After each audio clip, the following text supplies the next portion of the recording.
Hi అండి, welcome to our channel. ఈరోజు మన వీడియోలో ఐరన్, ఫైబర్, ప్రోటీన్లు పుష్కలంగా అందించే కమ్మటి లడ్డూని చూపిస్తానండి. స్టవ్ మీద ప్యాన్ పెట్టుకుని 1 కప్పు వేరుశెనగ గింజల్ని వేసుకుని లో టు మీడియం ఫ్లేమ్లో గింజ పైన పొట్టు వచ్చే విధంగా దోరగా వేపుకోవాలి.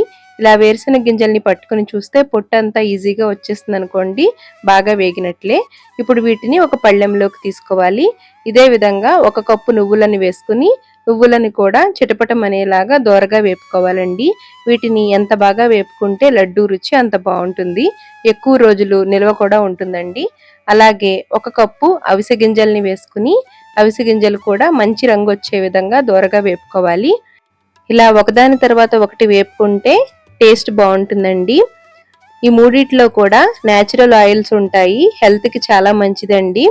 ఇప్పుడు వీటిని కూడా పక్కకి తీసుకోవాలి. ఇప్పుడు మిక్సీ జార్లోకి చల్లారిన వేరుశెనగ గింజల్ని పొట్టు తీసుకుని వేసుకోవాలి. మీకు నచ్చితే పొట్టు ఉంచుకుని కూడా వేసుకోవచ్చండి.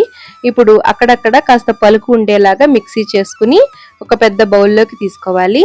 అలాగే నువ్వులను కూడా మిక్సీ చేసుకోవాలి. చల్లారిన తర్వాత మాత్రమే మిక్సీ చేసుకోవాలండి. వేడి మీద మిక్సీ చేస్తే పొడి పొడిగా రాదండి, ముద్దగా వస్తుంది. అలాగే అవిసె గింజల్ని కూడా మిక్సీ జార్లోకి వేసుకుని మిక్సీ చేసుకోవాలి. మీకు నచ్చితే అవిసె గింజలు, నువ్వులు కూడా అక్కడక్కడ పలుకు ఉండేలాగా మిక్సీ చేసుకోవచ్చండి. ఇప్పుడు ఇందులోకి ఒక అరచిప్ప కురిడిని ఈ విధంగా చిన్న చిన్న ముక్కలుగా తరిగి వేసుకోవాలి. ఒక 4 యాలక్కాయల్ని వేసుకుని ఈ విధంగా మిక్సీ చేసుకోవాలి. కురిడిలో కూడా నేచురల్ ఆయిల్స్ ఉంటాయండి, చాలా మంచిది. ఈ విధంగా మిక్సీ చేసుకుని ఒక బౌల్లోకి తీసుకోవాలి. వేరుశెనగ గింజలు, నువ్వులు, అవిసె గింజలు 3 కలిపి 3 కప్పులుగా తీసుకున్నాం కదండి. బెల్లం కూడా 3 కప్పులని వేసుకోవాలి. తీపి కరెక్ట్గా సరిపోతుందండి. అక్కడక్కడ పలుకులు ఏమీ లేకుండా మిక్సీ జార్లోకి బెల్లాన్ని వేసుకుని పల్సిచ్చుకుంటూ మిక్సీ చేసుకుంటే బెల్లం కూడా ముద్ద కట్టకుండా పొడి పొడిగా వస్తుందండి. మిక్సీ చేసి పెట్టుకున్న పొడిని కూడా ఈ బెల్లం మిశ్రమంలోకి వేసుకుని బాగా కలుపుకుని ఒక్కసారి మిక్సీ జార్లోకి తీసుకుని పల్సిచ్చుకుంటే మొత్తం అంతా బాగా కలుస్తుందండి.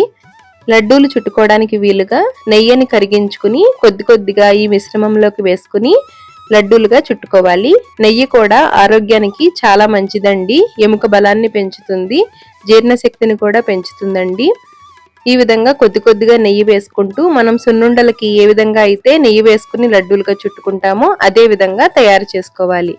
అంతేనండి, ఎంతో సులభంగా ప్రోటీన్ లడ్డూని ఏ విధంగా తయారు చేసామో చూసారు కదా. మీరు కూడా ఒక్కసారి ట్రై చేసి ఎలా వచ్చిందో కామెంట్ చేయండి. Thanks for watching.